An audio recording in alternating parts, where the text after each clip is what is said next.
Shalom Bapak Ibu Saudara yang Tuhan Yesus Kristus kasihi.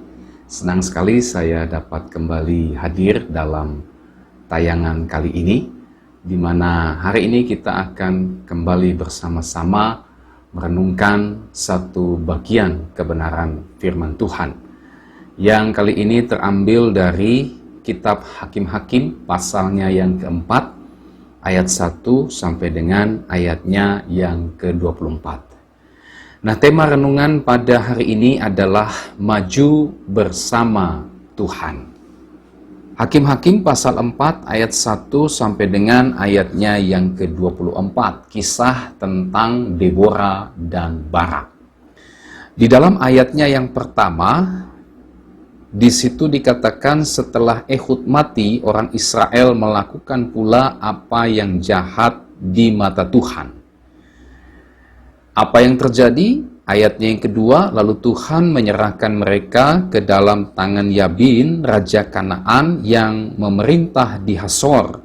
Panglima tentaranya ialah Sisera yang diam di Haroset Hagoyim.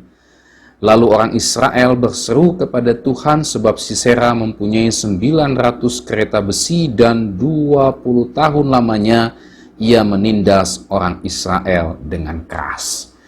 Di dalam ayat 1 sampai dengan ayat 3 ini kita menemukan bagaimana orang Israel berubah setia kepada Tuhan dengan melakukan apa yang jahat di mata Tuhan. Dan kemudian Tuhan menyerahkan mereka kepada seorang raja Kanaan yang bernama Yabin bersama dengan panglimanya Sisera untuk menindas bangsa Israel selama 20 tahun lamanya.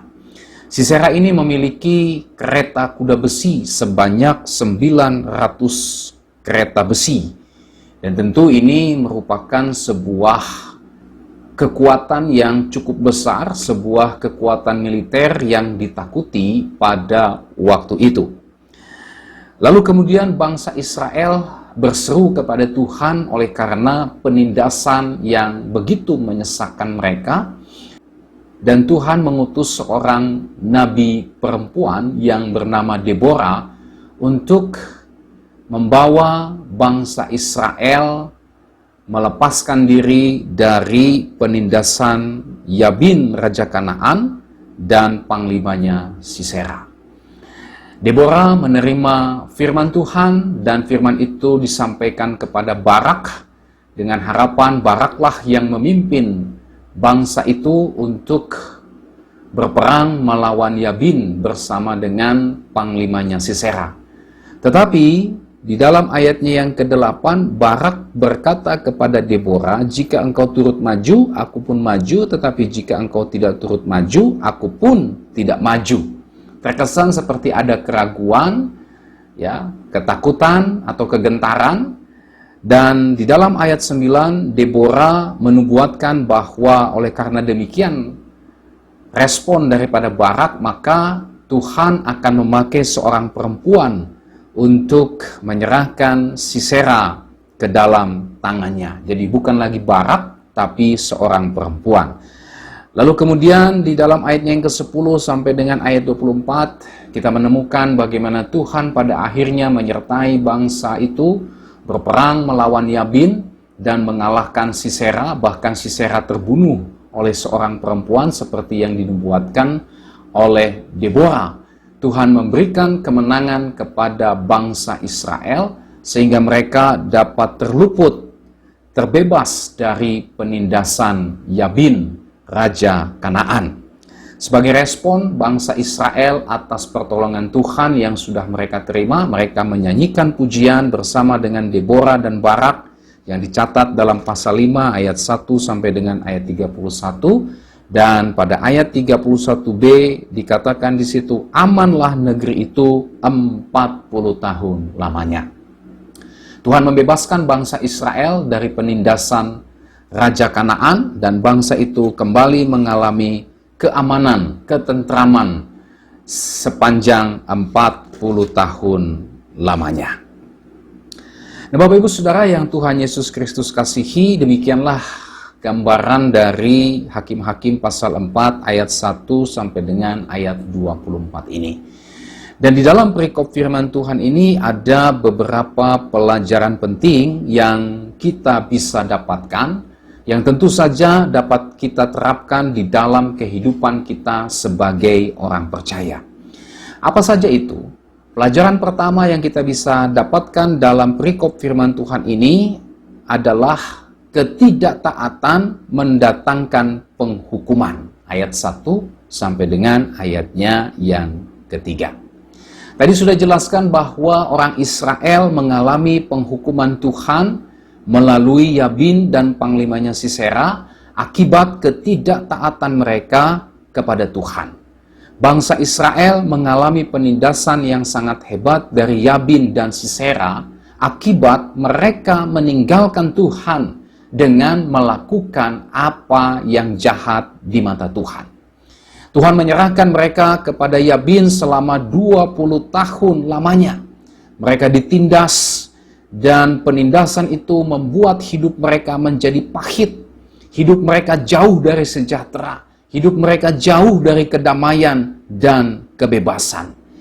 Bangsa Israel di bawah penindasan Yabin, mereka tidak punya kekuatan untuk keluar dari penindasan tersebut sebab penindasan tersebut berasal dari Tuhan sendiri sebagai bentuk penghukuman Tuhan kepada mereka. Nah, ini sebuah pelajaran penting bagi kita bahwa ketidaktaatan mendatangkan penghukuman. Pemberontakan kepada Tuhan mendatangkan kepahitan hidup, jauh dari kedamaian, jauh dari sukacita, jauh dari damai sejahtera dan kelepasan. Kita belajar bahwa menolak Tuhan mendatangkan penderitaan dan kesulitan hidup. Hari ini kita perlu belajar bahwa Tuhan tidak segan-segan untuk mendisiplinkan kita melalui penghukumannya ketika kita terus-menerus mengeraskan hati untuk tetap hidup di dalam ketidaktaatan. Tuhan bisa saja membawa kita kepada penderitaan dan kesulitan hidup sebagai akibat dari ketidaktaatan kita kepada Tuhan. Penderitaan dan kesulitan hidup yang kita alami bisa saja terjadi sebagai akibat dari ketidaktaatan kita kepada Tuhan. Nah, ini perlu kita perhatikan karena Alkitab secara khusus perikop yang menjadi renungan kita hari ini mengajarkan kita tentang hal ini. Mengajarkan bahwa penderitaan dan kesulitan bisa menjadi sebuah penghukuman Tuhan akibat ketidaktaatan kita kepada Tuhan, akibat pemberontakan kita kepada Tuhan, akibat kekerasan hati kita tidak mau mendengarkan teguran nasihat dari firman Tuhan. Tetapi Bapak Ibu Saudara yang Tuhan Yesus Kristus kasihi, tidak semua memang penderitaan dan kesulitan hidup itu mutlak sebagai penghukuman Tuhan atau tanda dari ketidaktaatan kita kepada Tuhan. Ada juga penderitaan dan kesulitan hidup sebagai akibat ketaatan kita kepada Tuhan. Nah, di dalam Alkitab kita banyak menemukan contoh bagaimana orang percaya mengalami penderitaan, mengalami kesulitan karena mereka memilih untuk taat kepada Tuhan. Mereka memilih untuk hidup di dalam kekudusan. Mereka tetap beriman kepada Tuhan dan menolak untuk beribadah kepada Allah lain. Ada banyak contoh, ada banyak tokoh yang disaksikan oleh Alkitab bagaimana orang-orang percaya mengalami penderitaan justru karena ketaatan mereka kepada Tuhan. Misalnya Yusuf. Kita tahu kisahnya, Yusuf yang karena mempertahankan kehidupan yang kudus, dia menolak godaan dan rayuan istri Potifar untuk berbuat persinahan, dosa persinahan, yang justru mengakibatkan Yusuf difitnah dan dipenjarakan. Kejadian pasalnya yang ke-39. Contoh lain, Daniel. Daniel dilemparkan ke gua singa karena mempertahankan ibadahnya hanya kepada Tuhan dan dia menolak pemujaan kepada Raja Darius. Ini dicatat di dalam Daniel pasalnya yang ke-6. Contoh lainnya adalah Sadrak, Mesak, dan Abednego. Mereka dilemparkan ke dalam perapian yang menyala-nyala karena menolak untuk menyembah patung buatan Raja Nebukadnezar. Daniel pasalnya yang ketiga. Di dalam perjanjian baru kita menemukan Stefanus, seorang murid Yesus. Dia dirajam dengan batu sampai mati karena mempertahankan imannya kepada Kristus. Kisah Rasul pasalnya yang ketujuh.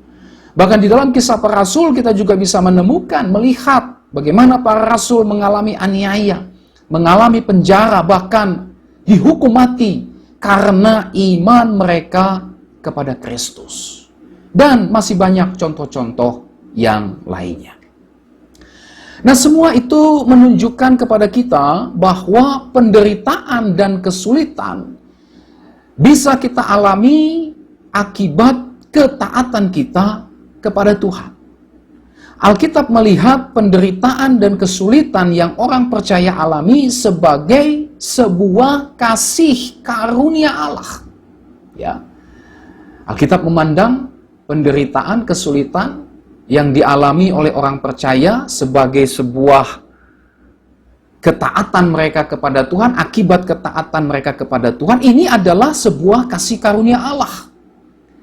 Rasul Petrus mengatakan demikian di dalam 1 Petrus pasal 2 ayatnya yang ke-19. Sebab adalah kasih karunia jika seorang karena sadar akan kehendak Allah menanggung penderitaan yang tidak harus ia tanggung. Hal yang sama juga dikatakan oleh Rasul Paulus dalam Filipi 1 ayatnya yang ke-29. Sebab kepada kamu dikaruniakan bukan saja untuk percaya kepada Kristus, melainkan juga untuk menderita untuk Dia.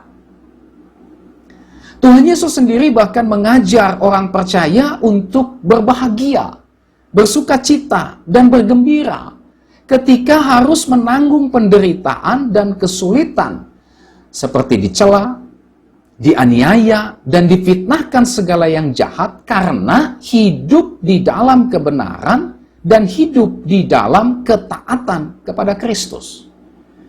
Itu dikatakan di dalam Matius pasal 5 ayat 10 sampai dengan ayatnya yang ke-12.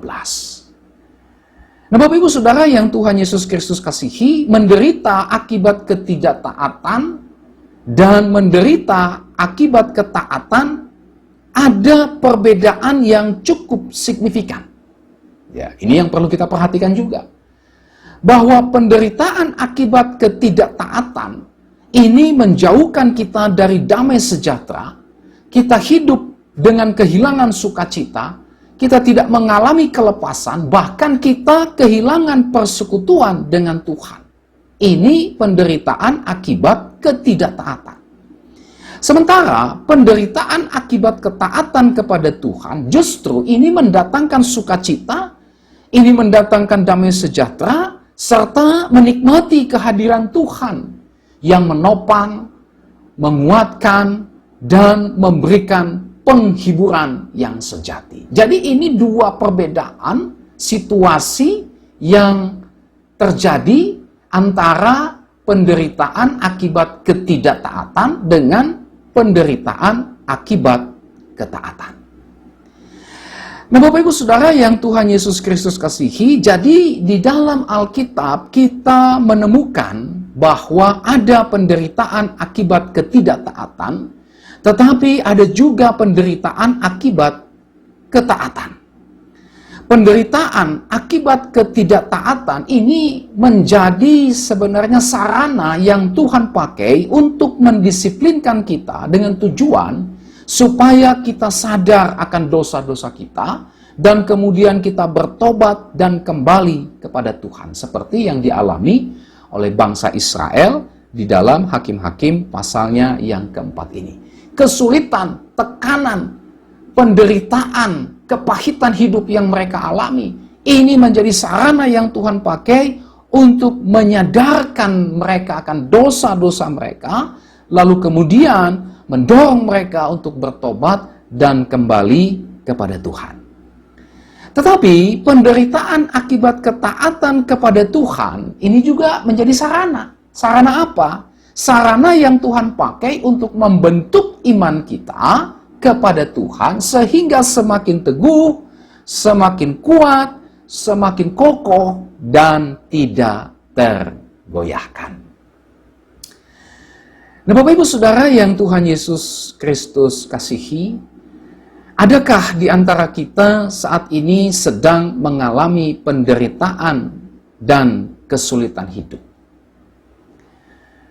Tentu semua itu mengajak kita untuk mengevaluasi, untuk menggumuli apakah sesungguhnya yang menyebabkan kita mengalami penderitaan dan kesulitan hidup. Apakah karena ketidaktaatan kita atau karena ketaatan kita? Nah, ini kita perlu gumuli dengan sungguh-sungguh di hadapan Tuhan. Kita perlu cari tahu dengan sungguh-sungguh di hadapan Tuhan. Kalau kita menyadari bahwa penderitaan yang kita alami adalah akibat dari ketidaktaatan kita, maka sikap yang benar adalah bertobatlah. Jangan lagi kita mengeraskan hati yang justru akan semakin memperparah kehidupan kita. Jadi ketika kita bergumul untuk mencari tahu apa yang menjadi penyebab penderitaan, kesulitan, kepahitan hidup yang kita alami, dan kita menemukan dengan jelas, dengan terang benderang bahwa itu akibat dari dosa, akibat ketidaktaatan kita kepada Tuhan, maka segeralah bertobat. Segeralah kembali kepada Tuhan, jangan mengeraskan hati. Ya, terus-menerus hidup dalam ketidaktaatan yang justru akan membawa kita kepada kehidupan yang lebih parah lagi. Sebaliknya, kalau kita menyadari bahwa penderitaan yang kita alami adalah akibat ketaatan kita, maka sikap yang benar seperti yang diajarkan oleh firman Tuhan adalah bersyukurlah, mengucap syukurlah, berbahagialah, bersukacita dan bergembiralah. Kenapa? Karena penderitaan dan kesulitan tersebut memurnikan iman kita, memurnikan kasih dan pengharapan kita kepada Allah. Selain itu, penderitaan dan kesulitan itu merupakan kasih karunia Allah dan sebagai akibat ketaatan dan iman kepada Kristus yang justru dipakai Tuhan untuk mengerjakan kemuliaan kekal yang melebihi segala-galanya. Ini dikatakan oleh Rasul Paulus dalam 2 Korintus 4 ayatnya yang ke-17. Dia berkata, sebab penderitaan ringan yang sekarang ini, ya tentu penderitaan yang dimaksud ini adalah penderitaan oleh karena iman kepada Kristus. Oleh karena ketaatan untuk setia mengikut Kristus dan melayani Kristus. Penderitaan ringan yang sekarang ini mengerjakan bagi kami kemuliaan kekal yang melebihi segala-galanya, jauh lebih besar daripada penderitaan kami. Jadi penderitaan yang dialami oleh orang percaya, penderitaan yang kita alami sebagai orang yang beriman kepada Tuhan, oleh karena kita mau taat kepada Tuhan, mau hidup kudus di dalam Tuhan, ini mengerjakan sesuatu yang kekal. Mengerjakan bagi kita kemuliaan kekal yang melebihi segala-galanya. Sehingga ketika dibandingkan dengan penderitaan yang kita alami saat ini, oleh karena ketaatan kita kepada Tuhan, itu tidak ada apa-apanya. Itu kecil, jauh lebih besar kemuliaan kekal yang kelak kita akan terima dibandingkan penderitaan yang kita alami saat ini. Nah, tema kita hari ini adalah maju bersama Tuhan. Salah satu bentuk maju bersama Tuhan adalah kehidupan yang taat kepada Tuhan. Meskipun memang di dalam perjalanan kita mengikut dan mengiring Tuhan, bisa saja kita jatuh atau gagal.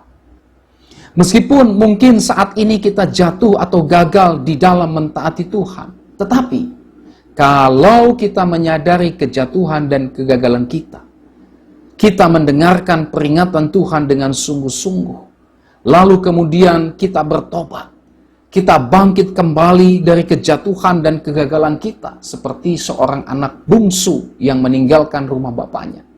Kemudian kita belajar dari kegagalan dan kejatuhan kita tersebut, seraya tidak mengulanginya lagi, dan dengan demikian kita terus bertumbuh dan berbuah dalam ketaatan kepada Tuhan, maka itulah bukti bahwa kita maju bersama dengan Tuhan. Ini pelajaran yang pertama yang kita bisa peroleh di dalam bagian firman Tuhan ini, ketidaktaatan mendatangkan penghukuman. Oleh sebab itu, marilah kita taat kepada Tuhan. Pelajaran yang kedua yang kita bisa lihat di dalam renungan kita hari ini adalah pertobatan mendatangkan pemulihan. Ayat 1 sampai dengan ayatnya yang ketiga.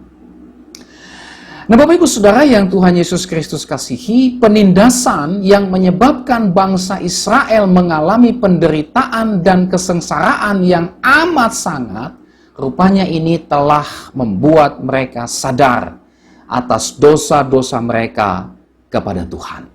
Penderitaan, kesengsaraan, penindasan yang mereka alami telah membuat mereka ingat kepada Tuhan, berseru kepada Tuhan, memohon pengampunan kepada Tuhan, sekaligus memohon pemulihan dan kelepasan atas penderitaan yang mereka alami sebagai akibat ketidaktaatan mereka kepada Tuhan.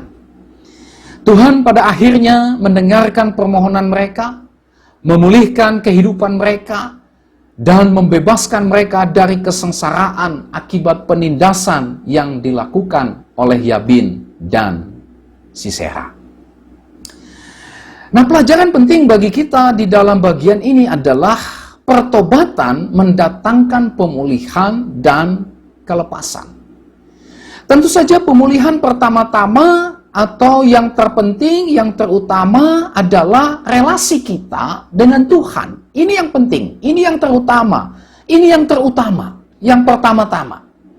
Lalu kemudian menyusul pemulihan atas penghukuman akibat dosa-dosa kita. Nah, percaya kepada Kristus ini memulihkan hubungan kita dengan Allah. Hanya dengan percaya kepada Kristus, maka hubungan kita dengan Allah yang telah rusak oleh karena dosa bisa dipulihkan. Dan bukan hanya itu, ketika kita percaya kepada Kristus, maka Kristuslah yang melepaskan kita dari hukuman murka Allah yang kelak akan menimpa orang-orang durhaka, iblis, dan semua orang berdosa. Oleh sebab itu, jika kita sadar bahwa selama ini kita telah berbuat dosa kepada Tuhan, kita diingatkan Tuhan, segeralah bertobat. Kembalilah kepada Tuhan. Karena dengan bertobatlah kita bisa mengalami pemulihan hubungan dengan Tuhan, serta pemulihan atas penderitaan yang kita alami, yang merupakan akibat dari dosa-dosa kita. Tetapi memang Bapak Ibu Saudara, tidak selalu kita mengalami pemulihan dari akibat ketidaktaatan kita. Ada orang yang karena ketidaktaatannya di masa lalu harus menanggung akibat ketidaktaatannya tersebut. Ya, bisa berupa penyakit yang tidak tersembuhkan. Meskipun memang relasinya dengan Tuhan telah dipulihkan. Ada orang yang karena ketidaktaatannya di masa lalu, dia harus menanggung akibat ketidaktaatannya tersebut berupa keluarga yang tidak utuh lagi, meskipun relasinya dengan Tuhan sudah dipulihkan. Ada orang yang karena ketidaktaatannya di masa lalu, dia harus menanggung berbagai macam penderitaan akibat ketidaktaatannya tersebut, meskipun relasinya, hubungannya dengan Tuhan sudah dipulihkan. Di dalam Alkitab, kita bisa melihat contoh, misalnya Daud. Daud bersinah dengan Betseba. Dia kemudian membunuh suaminya, Betseba. Apa yang terjadi ketika Daud ditegur oleh Nabi Nathan? Dia memang bertobat. Sungguh-sungguh Tuhan memulihkan relasinya dengan Tuhan. Tetapi akibat dari dosanya itu, akibat dari ketidaktaatannya itu, dia harus tanggung. Anak hasil persinahan itu harus mati. Dia berdoa supaya anak itu tidak mati, tetapi Tuhan menulahi anak itu sehingga anak itu mati. Bukan hanya itu, dalam perjalanan selanjutnya, kehidupan rumah tangga Daud mengalami berbagai macam penderitaan dan kesulitan sebagai akibat dari ketidaktaatannya di masa lalu. Anaknya Absalom memberontak, kemudian Amnon memperkosa adiknya Tamar, dan berbagai macam persoalan dan penderitaan yang lainnya. Tetapi meskipun demikian, yang paling penting atau yang paling utama yang perlu kita perhatikan adalah pemulihan relasi dengan Tuhan. Itu yang penting. Itu yang mutlak harus kita miliki. Meskipun bisa saja kita tidak mengalami pemulihan dari berbagai macam penderitaan akibat ketidaktaatan kita di masa lalu, tapi yang paling penting adalah hubungan kita dengan Tuhan telah dipulihkan. Dan ketika hubungan kita dengan Tuhan telah dipulihkan, maka kita tidak akan terpuruk dalam kekecewaan dan keputusasaan di dalam menanggung penderitaan akibat ketidaktaatan kita di masa lalu. Kenapa? Karena Tuhan pasti memberi kepada kita kekuatan, memberikan penghiburan, memberikan damai sejahtera, memberikan sukacita, pertolongan di dalam menanggungnya. Bahkan Tuhan bisa pakai hal tersebut untuk menjadi berkat atau pelajaran penting bagi banyak orang, sehingga banyak orang dipulihkan dan diselamatkan Tuhan. Ini dialami juga oleh Daud. Ketika Daud harus menanggung akibat dari ketidaktaatannya, dosa yang dia lakukan di masa lalu, dia meminta pertolongan Tuhan. Dia berseru kepada Tuhan, meskipun dia harus melarikan diri dari Absalom, dia berseru kepada Tuhan. Tuhan memberi kekuatan, penghiburan, damai sejahtera, sukacita, bahkan pemulihan. Nah, Bapak Ibu Saudara yang Tuhan Yesus Kristus kasihi, maju bersama Tuhan berarti menyadari dosa-dosa kita yang diikuti dengan langkah pertobatan yang sungguh-sungguh sehingga hidup kita dipulihkan oleh Tuhan. Relasi kita dipulihkan dengan Tuhan sehingga kita dapat kembali menikmati persekutuan yang indah dengan Tuhan. Ini pelajaran yang kedua. Pelajaran yang ketiga atau berkat rohani yang ketiga yang kita bisa peroleh dari renungan kita hari ini adalah tetaplah setia melayani Tuhan. Ayat 4 sampai dengan ayatnya yang kelima. Saudara, Deborah ini adalah seorang hamba Tuhan yang setia melayani Tuhan. Meskipun di tengah-tengah krisis yang dialami oleh umat Israel, baik krisis rohani, yakni kehidupan bangsa itu dalam dosa, maupun juga krisis berupa penindasan oleh Raja Yabin sebagai akibat ketidaktaatan mereka kepada Tuhan. Tetapi Deborah berada di sana. Deborah hadir untuk melayani Tuhan, melayani umat Tuhan. Berada di tengah-tengah umat Tuhan yang hidup dalam kegelapan dan penyesalan dengan menyerukan, membimbing, dan menggembalakan umat itu agar kembali kepada Tuhan. Di sini kita bisa melihat bagaimana kesetiaan Deborah di dalam melayani Tuhan. Nah, hal yang sama seharusnya berlaku juga bagi kita sebagai orang percaya saat ini. Saudara, kita dipanggil untuk selalu setia melayani Tuhan di tengah-tengah berbagai macam situasi dan kondisi apapun, termasuk juga melayani Tuhan di tengah-tengah krisis. Saat ini ada banyak orang yang mengalami krisis, yang membutuhkan Tuhan, yang dapat membawa mereka keluar dari krisis. Macam-macam krisis yang dialami. Tetapi krisis yang fundamental, krisis yang paling mendasar, yang dialami oleh banyak orang saat ini adalah kehidupan dalam dosa dan keterikatan dengan kuasa iblis. Krisis berupa penyakit dan kelemahan, lelah dan terlantar seperti domba yang tidak bergembala. Matius pasal 9 ayat 35 sampai dengan ayatnya yang ke-36. Nah, kita dipanggil, saudara, untuk berada di sana, untuk menyerukan, membimbing dan menggembalakan mereka, agar mereka yang hidup di dalam krisis ini, mereka mendengarkan kabar baik, mereka mendengarkan suara Tuhan, mereka pada akhirnya kembali kepada Tuhan dan mengalami kelepasan dari krisis tersebut. Nah, oleh sebab itu, apapun profesi atau panggilan kita saat ini, entah sebagai pendeta atau hamba Tuhan atau majelis, entah sebagai suami, istri, orang tua, anak, pelajar, karyawan, pimpinan suatu perusahaan, pedagang mungkin, petani, peternak, dan sebagainya.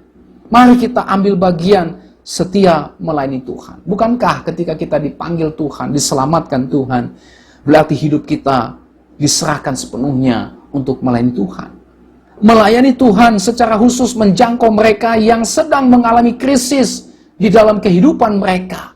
Bisa itu suami kita, bisa saja itu istri kita, bisa saja itu orang tua kita, teman kita, sahabat kita, saudara kita, sesama anggota gereja, ya, anak buah kita, pimpinan kita, dan sebagainya. Mari kita beritakan kabar baik kepada mereka. Mari kita melayani mereka dengan menyerukan suara kebenaran firman Tuhan, sehingga mereka mendengar suara Tuhan. Mereka pada akhirnya cari Tuhan. Mereka pada akhirnya menemukan Tuhan dan dilepaskan dari krisis yang mereka alami. Maju bersama dengan Tuhan dinyatakan dalam bentuk setia melayani Tuhan sampai akhir hayat kita. Pelajaran yang keempat, yang terakhir yang kita bisa lihat di dalam bagian firman Tuhan ini adalah melangkah sesuai firman Tuhan. Ayat 4 sampai dengan ayatnya yang ke-24. Saudara, Tuhan berfirman kepada Deborah untuk melawan Yabin dan Sisera. Tuhan bicara perang jelas kepada Deborah. Majulah melawan Yabin dan Sisera. Tuhan akan menyerahkan mereka kepada umat Israel. Dan berdasarkan konfirmasi firman Tuhan tersebut, Deborah mantap untuk melangkah maju melawan penindasan Raja Yabin beserta panglimanya Sisera. Deborah memiliki keyakinan yang teguh dan kokoh kepada firman Tuhan yang dia terima, yang dia dengar. Dan berdasarkan konfirmasi firman Tuhan tersebut, Deborah membangkitkan iman Barak dan seluruh laskar suku Naftali dan suku Zebulon dalam menghadapi Yabin dan Sisera. Konfirmasi firman Tuhan itulah juga yang memberikan jaminan dan kepastian kepada Deborah, Barak, beserta suku Naftali dan Zebulon yang maju menghadapi Yabin dan Sisera, dan mereka mengalami kemenangan atas Yabin dan Sisera. Nah, di dalam bagian ini kita belajar.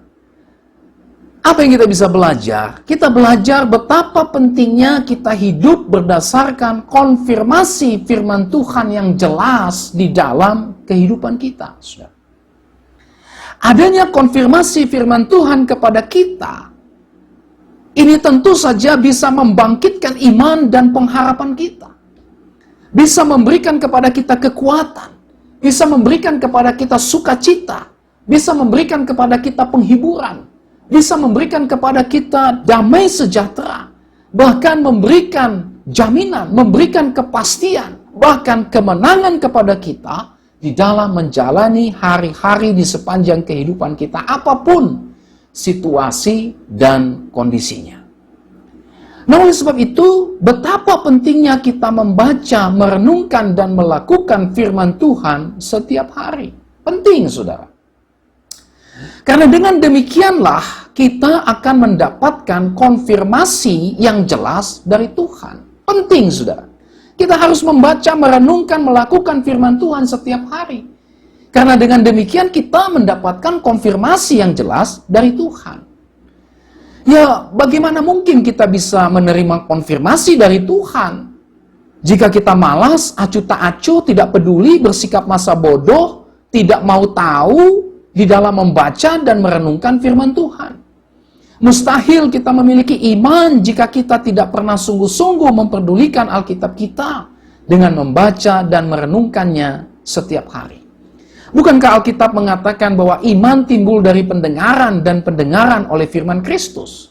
Roma pasal 10 ayat 17. Mustahil jugalah kita bisa memiliki pengharapan, kekuatan, sukacita, penghiburan, damai sejahtera, kepastian, bahkan kemenangan di dalam menjalani kehidupan ini dengan berbagai situasi dan kondisi jika kita tidak pernah sungguh-sungguh mempedulikan Alkitab kita dengan membaca, merenungkan, mempelajari, dan melakukannya setiap hari. Nah, oleh sebab itu, Kalau kita mau mendapatkan konfirmasi dari Tuhan di dalam kehidupan kita, maka jalan satu-satunya adalah back to the Bible. Mari kita kembali kepada Alkitab. Mari kita membuka Alkitab kita, membacanya, merenungkannya dengan sungguh-sungguh, serta menerapkannya di dalam kehidupan kita setiap hari. Bukan seminggu sekali, apalagi setahun sekali pada waktu Natal. Bukan, saudara. Oleh sebab itu, jangan tunda-tunda lagi. Ambillah keputusan hari ini juga, saat ini juga. Tuhan, saya mau tekun membaca, merenungkan, dan melakukan firman Tuhan setiap hari. Karena dengan demikianlah kita akan mendapatkan konfirmasi dari Tuhan sendiri untuk melangkah maju, menjalani kehidupan ini apapun situasi dan kondisinya.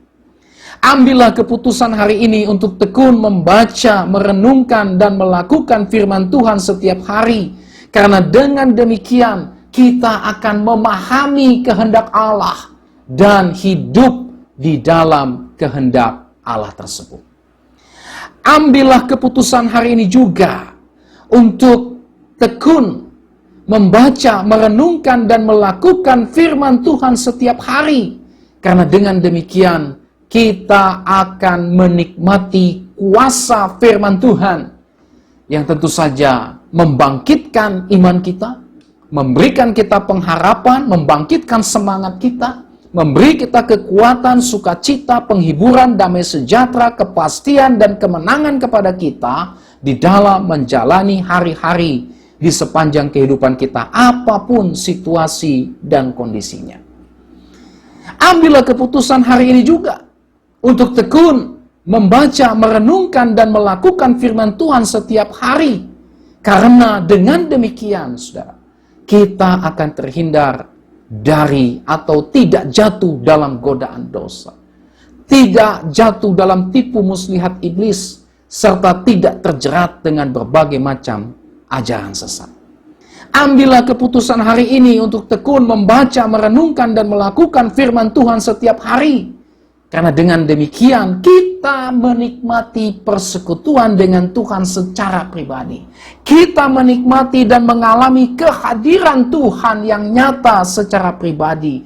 Kita mengalami dan merasakan penyertaan Tuhan secara pribadi.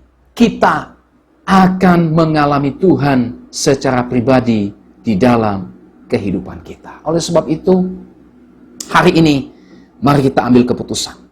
Hari ini mari kita buat komitmen untuk melangkah sesuai dengan firman Tuhan, yaitu ambil Alkitab kita, baca, renungkan, pelajari sungguh-sungguh, lakukan dalam kehidupan kita setiap hari. Bukti dari maju bersama dengan Tuhan adalah melangkah sesuai dengan firman Tuhan. Maukah saudara melakukannya? Nah, Bapak Ibu Saudara yang Tuhan Yesus Kristus kasihi, inilah seluruh renungan kita pada hari ini dalam tema maju bersama dengan Tuhan. Marilah kita terus maju bersama dengan Tuhan yang ditandai dengan 4 hal penting yang kita temukan di dalam bagian firman Tuhan ini. Maju terus dalam Tuhan, karena kalau kita maju terus bersama dengan Tuhan, maka kita memiliki kepastian dan jaminan di dalam Tuhan, dan yang terpenting kita terus-menerus dapat menikmati kehadiran Tuhan yang nyata di dalam kehidupan kita. Sampai kita berjumpa kembali, Tuhan Yesus memberkati saudara dan shalom.